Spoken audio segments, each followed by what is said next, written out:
सभी नौजवान साथियों को संजीव साहू सर का प्यार भरा नमस्कार।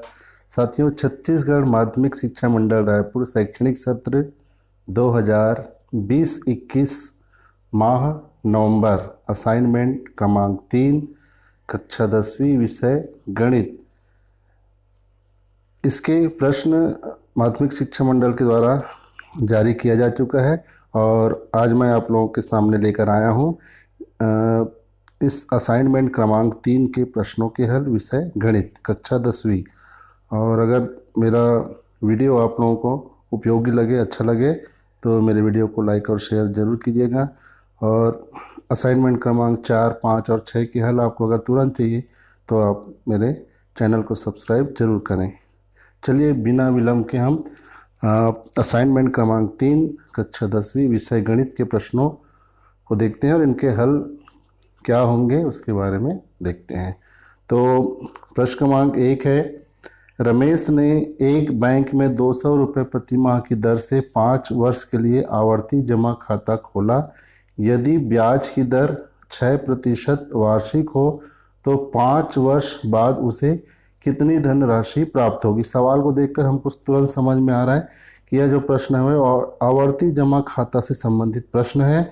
और आवर्ती जमा खाता के प्रश्नों को हल करने के लिए हमारे पास एक सूत्र होता है। ये सूत्र है ब्याज बराबर मूलधन गुणित दर पूरे बटा 100 गुणित 1/12 गुणित माह गुणित महाधन 1 और ये पूरे का बटा 2। तो ये सूत्र होता है और इस सूत्र में क्या क्या चीज़ें हमको रखनी है वो सारी चीज़ें यहाँ पर प्रश्न में दिया हुआ है।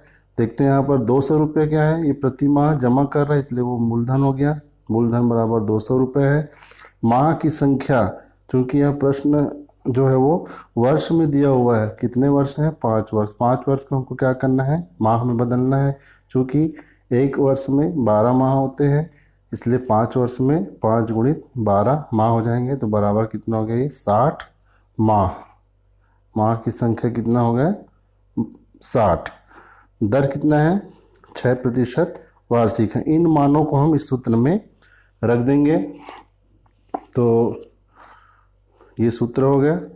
सूत्र में मान रखने पर ब्याज बराबर हो जाएगा, मूलधन का मान कितना है 200 गुणित दर कितना है 6% वार्षिक और ये बटे 100 हो गया गुणित 1/12 हो गया। फिर माह की संख्या कितनी है, 60 है तो ये 60 हो गया। फिर ये कोष्टक में 60 धन माह धन 1, अब माह कितना है 60 है तो 60 धन 1 हो जाएगा और ये इसका बट्टा हो गया 2। अब इसको हम सरल करते हैं। तो यहाँ से देखते हैं कि 100 से 200 को भाग देंगे तो ये 2 बार हो जाएगा, 2 बार में भाग जाएगा और 2 और 6 का गुणा करेंगे तो 12 हो जाएगा। तो ये 12 हो गया। तो इस पूरे का मान आ गया 12 और ये गुणित 1/12। 2 से 60 में भाग देंगे तो 30 बार में कटेगा ये। तो 2 तिया 6 और 2 शून्य 0 तो हो गया 30 और गुणित यहाँ कोष्टक में 60 धन 1 है। 60 धन 1 को हम जोड़ेंगे कितना हो जाएगा 61। तो 60 और 60 धन 1 का गुणा है इसलिए चूँकि हमने 60 को 2 से भाग दे चुका है, यहाँ पर कितना बचा है 30 बचा है। तो 30 और 61 का ये गुणा हो जाएगा। तो इस प्रकार से हमारे पास मान क्या आ गया, 12 गुणित 1/12 गुणित 30 धन 61। 12 से 12 कट जाएगा तो बचा क्या, 30 गुणित 61 बचा। 30 गुणित 61 को हम गुणा कर इसका मान कितना हो जाएगा, जब गुणा करेंगे तो 1830। आसान सा है, 30 और 61 का गुणा कर सकते हैं। जब इसको गुणा करोगे आप तो उसका मान आएगा 1830। ये क्या हो गया, ब्याज। हमने ब्याज का मान निकाले। प्रश्न क्या है, 5 वर्ष बाद उसे कितनी धनराशि प्राप्त होगी। तो 5 वर्ष पश्चात रमेश को प्राप्त होने वाली धनराशि क्या हो जाएगा। 5 वर्ष तक उसने क्या किया, 5 वर्ष मतलब 60 माह। 60 माह तक उसने 200 रुपये प्रति माह जमा किया तो वो राशि भी उसको मिलेगी और साथ में जो ब्याज की राशि है वो उसको अतिरिक्त मिलेगा।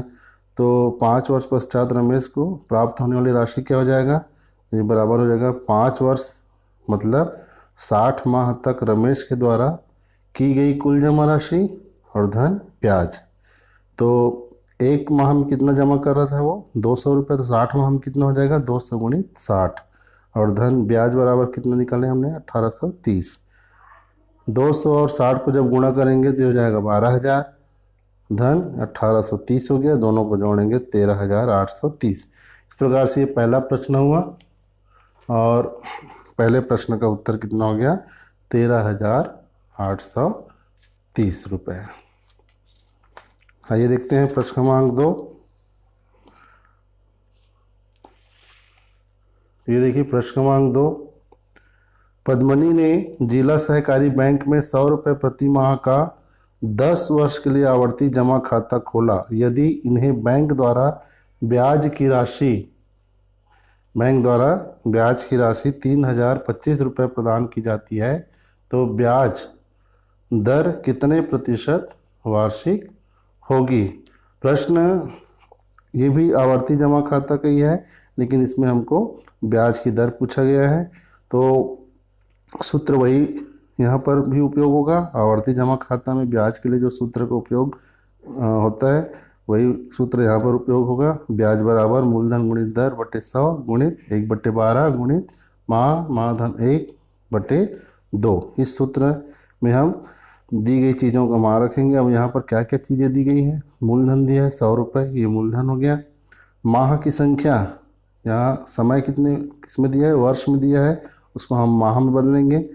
कितने वर्ष दिए गए हैं 10 वर्ष, तो माह की संख्या कितना हो जाएगा, एक वर्ष में 12 माह, तो 10 वर्ष में कितने माह हो जाएंगे 10 गुणित 12 बराबर 120 माह। ब्याज यहाँ पर दिया हुआ है 3,025 रुपये, ये प्रश्न में दिया हुआ है, तो ये ब्याज बराबर हो गया 3,025 रुपये। क्या ज्ञात करना है हमको, दर हमको ज्ञात करना है। इसको हमने आर मान लिया, दर को हमने क्या मान लिया, आर मान लिया। सूत्र लिख दिए, आवर्ती जमा खाता में ब्याज के लिए सूत्र हो गया, ब्याज बराबर मूलधन गुणित दर बटे 100 गुणित 1/12 गुणित माहधन 1 और 1/2। इस सूत्र में मान रख देंगे। ब्याज का मान, ब्याज कितना है 3,025, तो ब्याज की जगह में 3,025 हो गया। उसके बाद मूलधन कितना है 100 रुपये, ये मूलधन का मान है 100। दर हमको ज्ञात करना है जिसको हमने आर मान लिया है, और ये बटे 100 हो गया गुणित 1/12 हो गया। फिर माह कितना है 120, तो 120 हो गया माह की जगह में, और माह धन 1 तो 120 धन 1 और ये पूरे 1/2। 3,025 को नियुक्ति में हमने लिख लिया, 100 से 100 कट गया, यहाँ कितना बचा है आर, और गुणित 1/12 दोनों गुणा करेंगे तो r/12 हो गया।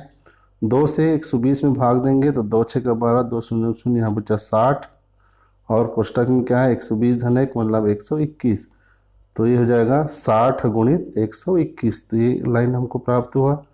आर यहाँ इतने का हो गया r/12, 2 से 120 में भाग दिए 60 और गुणित 120 धन 1 बराबर 121।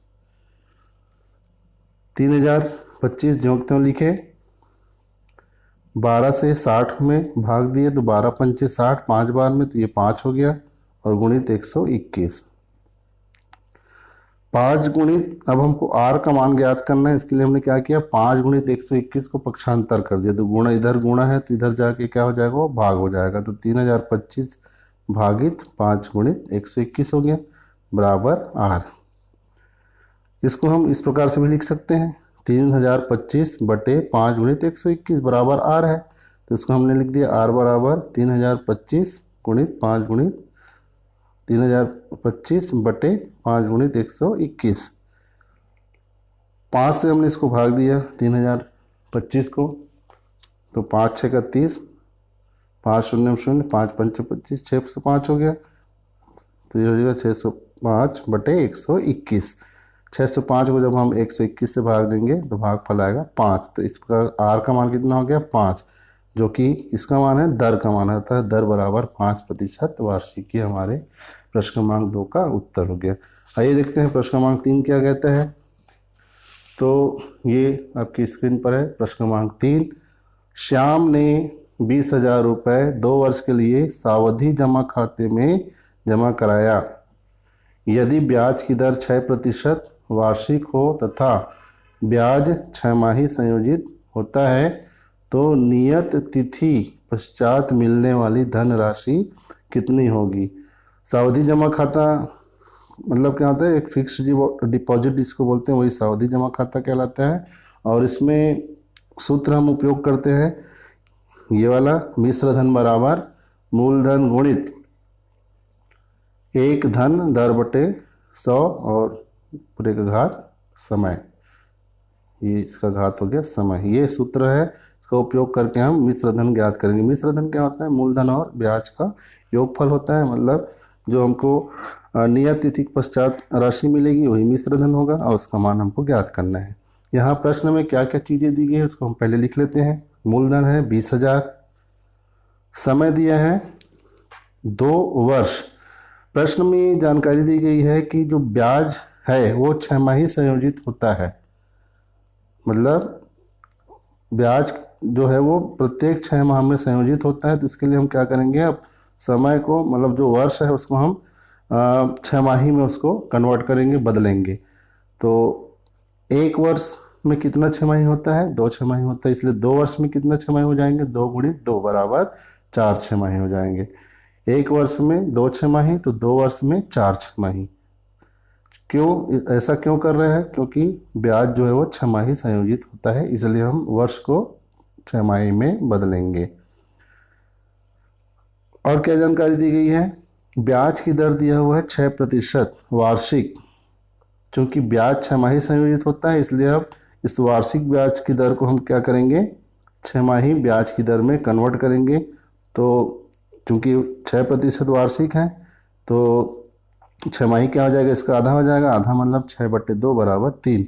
तो 3% 6 माही ब्याज की दर हो जाएगा। इस प्रकार से ये मूलधन बराबर 20,000, समय बराबर 4, दर बराबर 3। इन मानों को हम इस सूत्र में, मिश्र धन वाले सूत्र में रखेंगे। तो देखिए मूलधन बराबर हो गया 20,000, ये एक का एक हो गया धन, दर बराबर है 3, ये 3 हो गया बटे 100, समय कितना है 4, ये समय रख दिए। अब इसको हमको सरल करना है। तो सरल करने के लिए सबसे पहले क्या करेंगे, दोनों को जोड़ेंगे। जोड़ने के लिए क्या करते हैं, यहाँ देखिए एक धन 3/100 को जोड़ना है। तो क्या करते हैं हम, इसको 1/1 लिखेंगे, 1 और 100 का लघुत्तम निकालेंगे। 100 का 1 से 100 को भाग देंगे तो भागफल 100 आएगा। 100 का उस भागफल का गुणा 1 में करेंगे तो ये 100 हो जाएगा। धन 100 से 100 को भाग देंगे, भागफल 1 आएगा। 1 का गुणा 3 में करेंगे तो 3। तो इस प्रकार से हमको ये 100 धन 3/100 मिला। 100 और 3 को जोड़ दिए, 103 हो गया। ये हमको प्राप्त हुआ 20,000। बाकी को जोड़ के तो लिखते गए।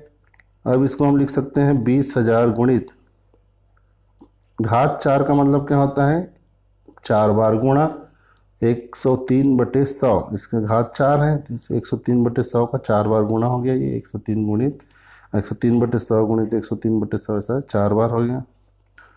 अब इसको हमको सरल करना है। अब यहाँ देखते हैं अंश में, यहाँ 1 2 3 4, 20,000 में 4 शून्य है तो नीचे के 4 शून्य को हम काट सकते हैं। 1 2 3 4, ये वाला जो 100 गुणित 100 ये दोनों क्या हो गए, कट गए। इधर 4 शून्य कट गए। यहाँ क्या बचा है 2, इसको ज्यों के त्यों लिख दिया हम। अंश में इधर जो 103 है उसको हम ज्यों के त्यों लिख दिया, 103 गुणित 103 गुणित 103। ये दोनों इसके साथ कट गया है। बचा क्या है 100 गुणित 100, इसको हमने लिख दिया। अब 103 और 103 का गुणा करेंगे 10,609 आएगा। इस 103 और 103 का गुणा करेंगे तो 10,609 आएगा। गुणा करना आपको आता है। 100 और 100 का गुणा 10,000 हो गया। अब 10,609 गुणित 10,609 दोनों को हम गुणा करेंगे तो ये आएगा 11,25,50,881। ये हमको इन दोनों का गुणनफल प्राप्त होगा। उसके बाद हमने क्या किया है, 2 में इसका गुणा कर दिए तो हमको मिलेगा 22,51,01,762। इसको जब हम 10,000 से भाग देंगे तो भागफल क्या आ जाएगा 22,510.17। ये भागफल आएगा, क्योंकि क्या है मिश्र धन है इसलिए रुपए हो जाएगा। तो अतः क्योंकि ये हमको ज्ञात करना था, मिश्र धन का मतलब ये होता है जो मूलधन हमने जमा किया है और उसमें ब्याज जोड़ करके जो राशि हमको मिलने वाली है वो मिश्र धन कहलाता है। और वही नियत तिथि के पश्चात हमको प्राप्त होती है। अतः नियत तिथि के पश्चात श्याम को कितनी राशि प्राप्त होगी? जमा कितना किया था? 20,000। तो उसको 10 वर्ष के पश्चात उसको 22,510.17 रुपये धनराशि प्राप्त होगी। इस प्रकार से प्रश्न क्रमांक 3 का हल हुआ। आइए देखते हैं प्रश्न क्रमांक 4, असाइनमेंट क्रमांक 3 का प्रश्न क्रमांक 4। सिद्ध कीजिए कि साइन थीटा बटे 1 धन कॉस थीटा प्लस 1 धन कॉस थीटा पूरे बटा साइन थीटा बराबर 2 कोसेक थीटा। ये हमको सिद्ध करना है। तो इसके लिए हमने क्या किया? लेफ्ट हैंड साइड को ले लिया। ये लेफ्ट हैंड साइड है पूरा और ये राइट हैंड साइड है। तो हमने लेफ्ट हैंड साइड को ले लिया इस दोनों को। अब दोनों को क्या करना है? जोड़ना है। जोड़ने के लिए क्या करते हैं हम? लघुत्तम का हर का लघुत्तम निकालते हैं। हर में क्या क्या है? 1 प्लस कॉस थीटा और साइन थीटा। इन दोनों का लघुत्तम निकालेंगे तो क्या हो जाएगा? 1 plus cos theta into sine theta, दोनों का गुणा हो जाएगा। उसके बाद क्या करेंगे? 1 प्लस कॉस थीटा से इस गुणनफल इस लघुत्तम में हम भाग देंगे। तो 1 प्लस कॉस थीटा क्या हो जाएगा? कट जाएगा, बचेगा क्या? Sine theta. तो उस ये भागफल हो गया, साइन थीटा भागफल हुआ। इसका गुणा हम अंश में करेंगे तो साइन थीटा गुणित साइन थीटा बराबर हो गया साइन वर्ग थीटा। उसके बाद ये धन का चिन्ह लगा दिए। फिर इस हर से लघुत्तम में हम भाग देंगे तो ये साइन थीटा कट जाएगा। तो भागफल क्या बचेगा? 1 प्लस कॉस थीटा। इसका गुणा हम अंश में करेंगे तो 1 plus cos theta into 1 plus cos theta का मतलब क्या हो गया? 1 प्लस कॉस थीटा का वर्ग हो गया। फिर साइन वर्ग थीटा को हमने ज्यों त्यों लिखा प्लस 1 प्लस कॉस थीटा पूरे का वर्ग। तो ये ए धन बी पूरे का वर्ग का सूत्र लग गया। ए वर्ग धन बी वर्ग धन 2ab, ये सूत्र का उपयोग करेंगे। तो ये हो गया ए का वर्ग, एक का वर्ग एक ही होगा, धन बी का वर्ग होगा कॉस वर्ग थीटा, धन 2ab मतलब 2 गुणित 1 गुणित कॉस थीटा, 2 गुणित 1 बराबर 2 हो गया और ये कॉस थीटा। नीचे में 1 plus cos theta into sine theta ज्यों त्यों लिख दिया। फिर इसको हमने इस प्रकार से जमा कर लिख दिया, साइन वर्ग थीटा प्लस कॉस वर्ग थीटा को इसके साथ लिख दिए। फिर इसके बाद 1 लिखे प्लस 1, फिर ये 2 कॉस थीटा। साइन वर्ग थीटा प्लस कॉस वर्ग थीटा बराबर हम जानते हैं क्या होता है? ये त्रिकोणमितीय सर्वसमीका नंबर 1 साइन वर्ग थीटा प्लस कॉस वर्ग थीटा इक्वल टू 1 होता है। तो इतने की जगह में क्या हो गया? 1, फिर ये प्लस 1 प्लस 2 कॉस थीटा, नीचे में 1 plus cos theta into sine theta. 1 plus 1 हो गया 2, फिर ये 2 कॉस थीटा और नीचे में 1 plus cos theta into sine theta. इसमें दोनों जगह 2 है कॉमन, तो कॉमन निकल गया 2, यहाँ बचेगा 1 और यहाँ भी बचेगा 1। तो और 1 के साथ में कौन है? कॉस थीटा, तो कॉस थीटा हो गया। 1 plus cos theta 1 plus cos theta cut जाएगा। इस 1 अंश में जो 1 प्लस कॉस थीटा है और हर में जो 1 प्लस कॉस थीटा है दोनों आपस में कट जाएंगे। नीचे में क्या बचेगा? यहाँ पर साइन थीटा। तो ऊपर में बचा है 2 और नीचे में बचा है साइन थीटा, 2 बटे साइन थीटा। इसको हम इस प्रकार से लिख सकते हैं 2 गुणित 1 बटे साइन थीटा। तो 1 बटे साइन थीटा का मान कितना होता है? कोसेक थीटा, ये हम जानते हैं।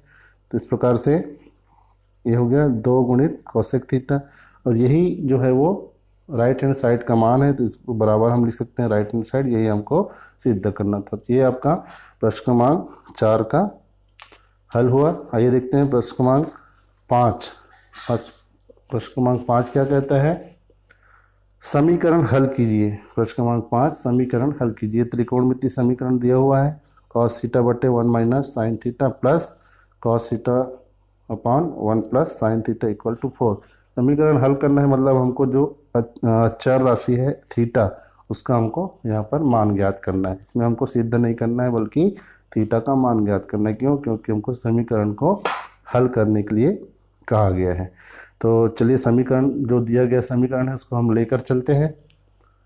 तो दिया गया समीकरण हो गया cos theta upon 1 minus sine theta plus cos theta upon 1 plus sine theta equal to 4।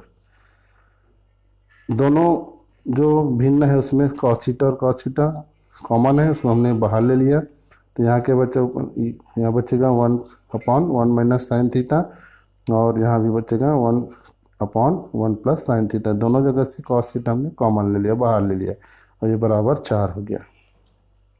उसके बाद हम क्या करेंगे, दोनों को जोड़ेंगे। जोड़ने के लिए क्या करते हैं, हर का लघुत्तम लेंगे। तो यहाँ है 1 माइनस साइन थीटा, यहाँ पर 1 प्लस साइन थीटा है, दोनों का लघुत्तम आ जाएगा, दोनों का गुणनफल के बराबर होगा। तो 1 minus sine theta into 1 plus cos theta, ये लघुत्तम हो गया।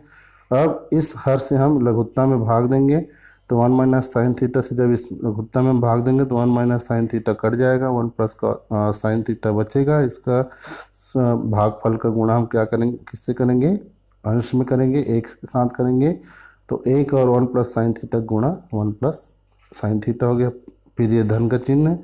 फिर इस हर से हम 1 प्लस साइन थीटा से लघुत्तम में भाग देंगे, तो 1 प्लस साइन थीटा कटेगा, भागफल क्या बचेगा, 1 माइनस साइन थीटा। उस भागफल का गुणा हम अंश में करेंगे एक के साथ, तो 1 माइनस साइन थीटा और एक का गुणा 1 माइनस साइन थीटा, ये बराबर 4।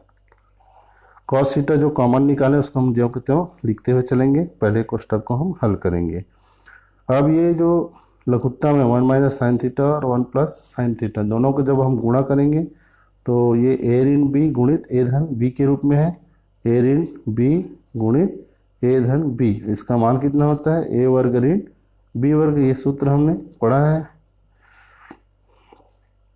तो यहाँ पर ए की जगह में क्या है, 1 है, और बी की जगह में क्या है, साइन वर्ग थीटा है। तो ए वर्ग ऋण बी वर्ग मतलब 1 का वर्ग ऋण साइन वर्ग थीटा हो गया, ये इसका मान हो गया इस सूत्र के हिसाब से।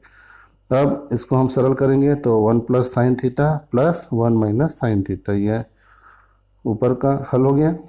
साइन कॉस थीटा को जोड़ते हुए लिखें। अब यहाँ देखते हैं हम, प्लस साइन थीटा और माइनस साइन थीटा ये दोनों आपस में कट जाएंगे, plus sine theta minus sine theta आपस में कट जाएंगे। तो 1 प्लस 1 इक्वल टू हो गया 2। नीचे में 1 का वर्ग 1 होता है और माइनस साइन वर्ग थीटा, और ये बराबर 4। कॉस थीटा को जोड़ते हुए लिख दिए, 2 को हमने जोड़ते हुए लिखा। 1 माइनस साइन स्क्वायर थीटा का मान हम जानते हैं क्या होता है, 1 ऋण साइन स्क्वायर थीटा बराबर होता है कॉस वर्ग थीटा, ये हम जानते हैं। 1 माइनस साइन स्क्वायर थीटा की जगह हमने क्या लिख दिया, कॉस स्क्वायर थीटा लिख दिया, बराबर 4 हो गया। अब ये देखते हैं, 2 को इधर पक्षांतर कर दिए, ये 4/2 हो गया, और यहाँ क्या बचेगा, कॉस थीटा बटे कॉस वर्ग थीटा, ये बचा। कॉस थीटा से कॉस वर्ग थीटा में इसको हल करेंगे तो ये कॉस थीटा कट जाएगा और यहाँ का वर्ग कट जाएगा, तो बचेगा क्या, 1/कॉस थीटा। कॉस वर्ग थीटा का मतलब होता है कॉस थीटा का 2 बार गुणा। तो जब cos theta into cos theta करेंगे तो 1 कॉस थीटा इस कॉस थीटा के साथ में कट जाएगा, तो नीचे में 1 कॉस थीटा और बच जाएगा, ऊपर में 1 बचेगा, तो 1/कॉस थीटा।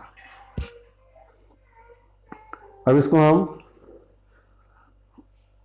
2 को इधर पक्षांतर कर देंगे, 1/2 हो जाएगा, या आप तिर्यक गुणा बोल सकते हो। 2 ये 2/1 है, कुछ नहीं मतलब यहाँ पर 2 के नीचे में कुछ नहीं मतलब 2/1 है, तो 2 को इधर गुणा कर दिया तो 1/2 हो गया, और कॉस थीटा को इधर गुणा किया तो ये कॉस थीटा हो गया। तो अब इसको हम 1/2 बराबर कॉस थीटा को हम क्या लिख सकते हैं, कॉस थीटा बराबर 1/2 लिख सकते हैं। लेफ्ट हैंड साइड को राइट हैंड साइड में और राइट हैंड साइड को लेफ्ट हैंड साइड में रखने से उसके मान में कोई परिवर्तन नहीं आता, इसलिए हम 1/2 बराबर कॉस थीटा को कॉस थीटा बराबर 1/2 लिख सकते हैं। अब हम जानते हैं कि त्रिकोणमिति सर्व समीकरण का जो टेबल होता है उसमें हमने देखा है कि कॉस 1/2 कॉस में किसका मान होता है, वो कॉस 60 अंश का मान होता है। कॉस में 1/2 किस त्रिकोणमिति किस कोण का मान होता है, तो वो कॉस 60 अंश का मान होता है। तो इस प्रकार से हम 1/2 को हम कॉस 60 अंश लिख सकते हैं, क्यों, क्योंकि कॉस 60 अंश का मान भी 1/2 होता है। तो इस प्रकार से अब 1/2 की जगह हम क्या लिख दिए, कॉस 60 अंश लिख दिए। तो कॉस थीटा बराबर हो गया कॉस 60 अंश, तो थीटा बराबर कितना हो गया, 60 अंश। तो इस प्रकार से दिए गए समीकरण का हल कितना हो गया, थीटा बराबर 60 अंश, यही इस दिए गए त्रिकोणमिति समीकरण का हल है। आइए देखते हैं इस असाइनमेंट क्रमांक 3 का अंतिम प्रश्न, प्रश्न क्रमांक 6वां। ये आपकी स्क्रीन पर प्रश्न क्रमांक 6 दिख रहा होगा। मान ज्ञात कीजिए, मान ज्ञात कीजिए 2 cos 67 upon sine 23 plus tan 40 upon cot 50 plus cos 0। इसका मान हमको ज्ञात करना है। बहुत सिंपल सा है, ये पूरक कोण से संबंधित प्रश्न है। तो जिसका मान हमको ज्ञात करना है उसको पुनः एक बार लिख लेते हैं। तो 2 cos 67 upon sine 23 plus tan 40 upon cot 50 plus cos 0। इसको हमने जो क्यों लिख लिया। अब हम देखते हैं cos 67 को या तो हम साइन में कन्वर्ट करेंगे, क्योंकि दोनों आपस में एक दूसरे का पूरक होता है, और tan और cot एक दूसरे का पूरक होता है। तो या तो cos को हम साइन में कन्वर्ट करेंगे या साइन को cos में कन्वर्ट करेंगे। तो आइए हम cos को साइन में कन्वर्ट करें। तो हम 67 को 90 माइनस 23 लिख सकते हैं। cos को तो जो बाकी को हमने जो के तो लिखा है 2 cos लिखा। 67 को हम 90 ऋण 23 लिख सकते हैं। क्यों? क्योंकि 90 में 23 को आप घटाओगे 67 आएगा। फिर साइन 23 प्लस 10 को अब cot में कन्वर्ट करना है। तो हमने 40 को क्या किया, 90 ऋण 50 के रूप में लिख दिया। 90 ऋण 50 बराबर 40 होता है। इसको जो क्यों लिखा, प्लस cos 0। अब हम जानते हैं त्रिकोणमितीय सरल समीकरण में पूरक कोण जो हमने पढ़ा है cos 90 माइनस थीटा बराबर होता है साइन थीटा। ये हमने पढ़ा है। तो cos 90 माइनस ये थीटा हो गया, तो बराबर हो जाएगा, थीटा की जगह में क्या है 23, तो यहाँ साइन 23 हो जाएगा। तो cos 90 माइनस 23 बराबर sine 23 plus tan 90 minus theta बराबर होता है cot थीटा। तो इसकी जगह में हम cot 50 लिख सकते हैं। tan 90 माइनस 50 की जगह में cot 50 लिख सकते हैं प्लस cos 0। यहाँ आप चाहो तो cos शून्य अंश का मान लिख सकते हैं, लेकिन अभी मैंने एक साथ लिखना है करके यहाँ पर भी cos शून्य का अंश का मान नहीं लिखा हुआ है। अब देखते हैं साइन 23 अंश बटे साइन 23 अंश कट जाएगा। cot 50 से cot 50 कट जाएगा। यहाँ 2 के साथ में क्या बचेगा, गुणित 1 धन, यहाँ भी 1 बचेगा। और यहाँ cos शून्य का मान, cos शून्य अंश का मान 1 होता है, इसलिए यहाँ पर 1 हो गया। 2 गुणित 1 बराबर 2 धन 1 धन 1, 2 धन 1 धन 1 बराबर 4। तो इस प्रकार से ये असाइनमेंट क्रमांक 3 कक्षा 10वीं विषय गणित के प्रश्न क्रमांक 6 का हल हुआ। उम्मीद है कि आपको सभी प्रश्नों के हल समझ में आए होंगे। और मेरे आगे के अभी जो आपको असाइनमेंट क्रमांक 4, 5 और 6 मिलने वाले हैं, उनके हल आपको तुरंत अपने मोबाइल पर चाहिए तो आप मेरे चैनल को सब्सक्राइब जरूर करें। मेरा वीडियो आपको अगर पसंद आया होगा तो मेरे इस वीडियो को लाइक और शेयर जरूर कीजिए। Thank you.